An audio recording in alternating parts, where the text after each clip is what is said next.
ba na hindi laging pahinga ang gamot? Ang katotohanan sa likod ng sling. Di ba akala natin, pag nasaktan ang ating katawan, ang unang lunas ay pahinga? Ika nga nila, rest is best. Aminin nyo na tuwing nasaktan ang kamay or after ng surgery, karamihan ay instinct na ang paggamit ng sling. Parang simbolo ng pagiging maingat at pag-aalaga sa sarili. Teka, bakit nga ba karamihang plastic surgeon ay tumututol sa paggamit ng sling?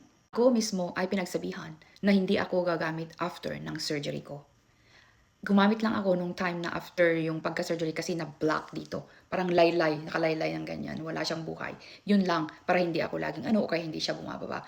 But after that, hindi ako gumamit ng sling. Sa mundo ng plastic surgery, lalong-lalo na sa kamay, ang goal ay hindi lang pagalingin, kundi ibalik ang galaw, ang function, ang buhay. Ang kamay ay hindi simpleng bahagi ng ating pangangatawan. Ito ay tulay sa ating pang-araw-araw. Ang paghawak sa mahal sa buhay, ang pagsusulat ng pangarap, at paggawa ng kabuhayan. Kaya sa likod ng bawat tahi at plaster, may malalim na prinsipyo.